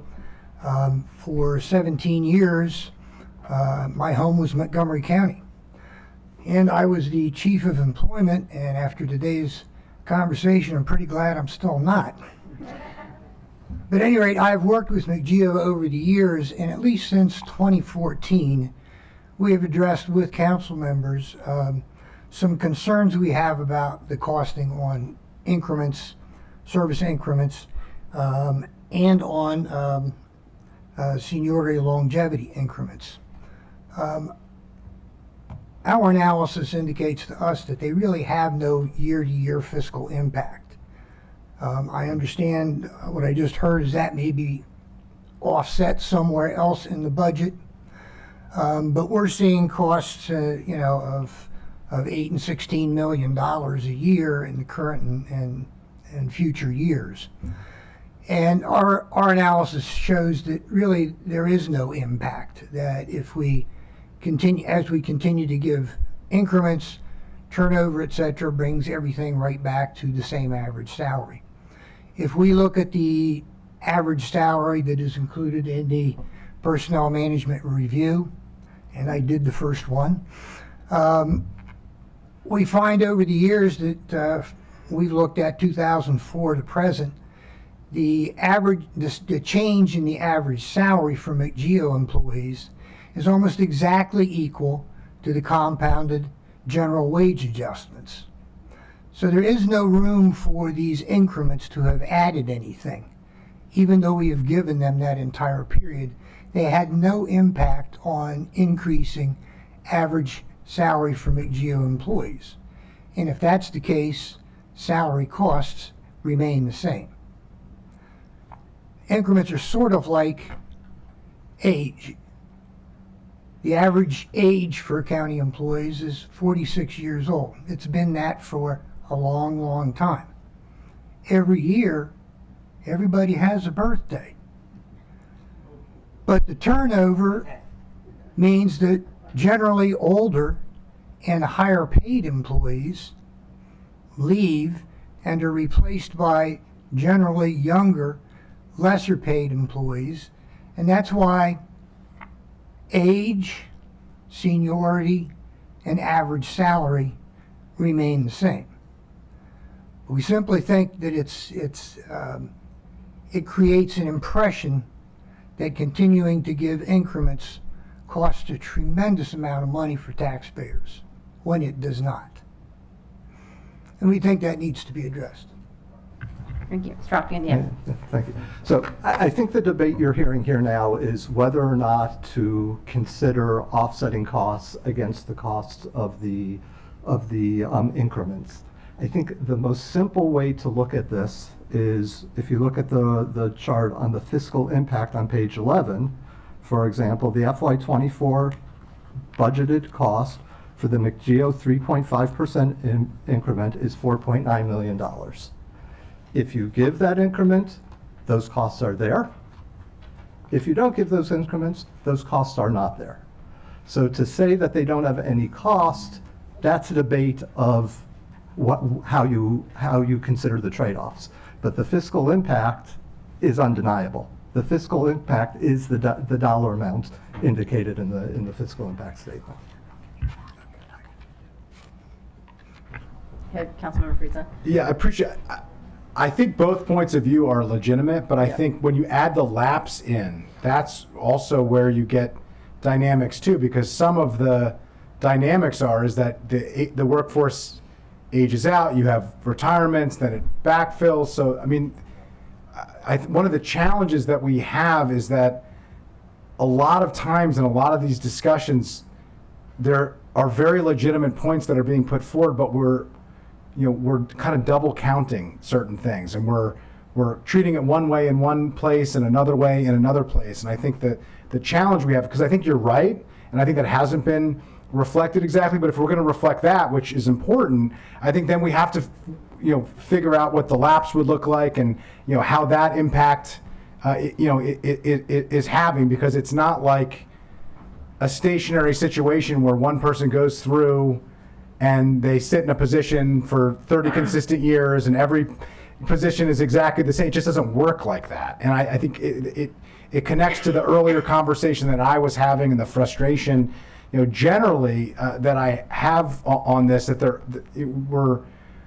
we got really, really smart people, I got to say, in OMB, and in OHR who are sitting there and, making everything work at the end of the day, and it does work from a fiscal standpoint at the end of the day, but is it the most transparent way to make decisions and to understand, to our labor partners know when they sit down at the table what we're working with? Do we know? And the answer is not really. And that's the concern. And I think, I think if we're going to address that issue, we got to address the lapse issue. We got to, address the reserves and the fund balance. Not the county reserves, but the kind of cushions that we're putting into various areas, and really better understand that, because I think it's important. The same thing is true of the pension. We can't have it both ways. We can't say that it'll get figured out next year and it just gets worked out and changes don't really matter, because that's essentially what that approach is saying of, well, we're going to get an actuarial determined contribution and we could literally make any change we wanted and it would just recalculate next year. Well, if you're making dramatic changes that have significant fiscal consequences, that number is going to change either to dramatically reduce the funded ratio or to dramatically increase the amount of money that we have to put up from taxpayers that cut services somewhere else. So, I just think, we got to be a little bit more transparent on all sides of these issues. Well, I'm not sure we're going to completely resolve this today. I have faith in you. Thanks. I want to make sure, thank you very much. Thank you for that. I appreciate it. Again, I just want to see if there are any other questions from my colleagues on the committee. Councilmember Mink, any other comments from our representatives who are here from the union? We do have this scheduled to come back to us on April 19th at the GO committee to make our recommendation to the full council. As was stated there, Mr. Holland, come down. Come on down. What's the theme song? Oh, we should get that. Come on, $1. Yep. I do want to make 2 more points. I do remember one of your questions was about the starting bonus and how long is it. It is a term of the agreement, but we're supposed to evaluate it every 6 months to see if it's working. So if parties agree, we could stop the $20,000 anytime, or we could say we need $30,000 and come back for an appropriation. But as of now, it's $20,000 for the term of the agreement, but there's an evaluation period every 6 months to make sure it's actually doing what it's intended to. And the police department was the one who thought $20,000 was the appropriate amount at the time. As for lapse and new positions and everything else, I agree. If we can't fill we're 147, 146 sworn officers short. We should not be adding any more sworn law enforcement positions in our budget this time. There's no way we're going to get them. I know they're needed for the academy, which we agree every year we need more instructors there, but there's other ways of doing it. We have officers that have chronic injuries that are sitting behind desks doing work such as writing police reports or answering phone calls that could be serving in those positions. And we've made that clear to the police department that is our intent of how those people should be used, and we found other ways that we can do those. But adding sworn positions, or I don't speak on behalf of the other labor unions, but to me, adding any position at this point when we have so many vacant positions is a waste. So, thank you. Thank you, Mr. Holland, for that. All right. Yeah. Not Mr. Holland? No, Yeah, not okay. a point of discussion, just for future, and some of this may be related to public safety, but if there are any budgeted personnel-related costs that were not bargained, if that could be shared with us to consider as well, because there are really 2 conversations. It's all personnel costs, and then it's bargained agreements. And there is, at least in my cursory understanding, there are some gaps. They might not be huge dollar amounts, but I do think there are certain ones. Public safety, certainly, but there might be some in county government as well. I'm not sure. And so that it would just be helpful. I don't think we're going to litigate it here, but if council staff could follow up with the executive branch and also with labor partners, I think it would be helpful for us to understand that, even if we're not taking it up here. Some of those might be funded items that are going to be taken up through public safety, but I think we should be aware of them as we make these decisions. Thank you, Madam Chair. Mr. Howard, you look like you're about to say something. We'll follow up. I just want to make sure I'm exactly clear what you're referring to. The cost for unrepresented positions are a big piece of it, and we'll talk about that as part of the recommendations. Are you referring I don't to mean that? unrepresented positions. I mean, like, is there equipment? Are there Mr. Holland's coming out. He's The going two to biggest share an ones that come to example. mind, the two biggest ones that come to mind are effects of health insurance inflation on the health insurance costs, the group insurance costs, and then the effect on, let's say, investment returns on the pension costs. So those are things that aren't bargained, but they do end up into the total compensation costs for the county government. Well, those are very important, but I'm also thinking of some smaller ones that might add on, Mr. Holland. Councilman Friesen, yes, my letter to the council expressed that we're buying equipment on the backs of the savings of not having enough police officers. For example, they want to buy new radios, night vision goggles, new car printers, and using funds from saving of personnel rather than using reserve funds or funds to be one-time expenditures, which these are. And we should not be using these funds on the back of employees to pay for new equipment. We never bargain that equipment. That's a need that the police department thinks they need to have, but it's coming on the backs of our members. Yeah, so if we could just follow up with Mr. Holland, with the other labor partners, because there could be other examples of this as well. I'm sure there are. I'm getting a nod from Fire Rescue, from Mr. Buttle. So if you could just follow up, I think it would be helpful for us to know, and I think we can make determinations, and the executive branch can state their case for why they think they're important, and the labor partners can explain whether or not they agree, and the council can make a choice as the system is supposed to work. So with that, I'll yield back. Thank you. And I think that's the advantage we have of having the chair of public safety also sit on government operations, because I thank the unions for sending us those letters and identifying places that you see may not be needed in the budget. Appreciate that. Oh, sorry, Councilmember Banks. Sorry, I forgot you were on Zoom. Sorry, I just had one more question that came to mind. It would be helpful to have more clarity on how many contractors we're using to fill gaps and the costs associated with that. Do we already have that information clearly somewhere? I know that we've asked for that from MCPS, but if we can have that from our different departments in the executive branch, that would also be helpful. We'll request that as follow-up from the executive branch. Great. Thank you. Terrific. All right, I'm going to close us out today by saying thank you for all the work. Again, I just want to underscore for this committee that we are coming back April 19th to make recommendations, because there is a clock here that has to go to the full council. And I just want to say thank you to everyone who worked on the collective bargaining agreements. I think we all agree that the recruitment and retention of our staff is really, really important right now, and we need to work on that. And it came through loud and clear last night from many members of our unions and the public who came and spoke to us, and so I really appreciate that. And I think we touched on and had a couple of questions. I think there are some really good things, a lot of good things in these collective bargaining agreements that look towards that recruitment and retention. And as one of the things we highlighted, that was highlighted last night, is the need for 911 dispatchers.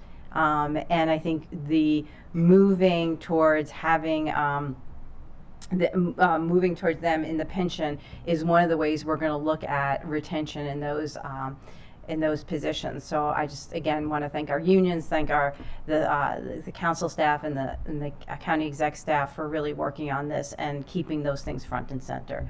And with that, we will adjourn this meeting of government operations and fiscal policy, and thank you everyone for coming today.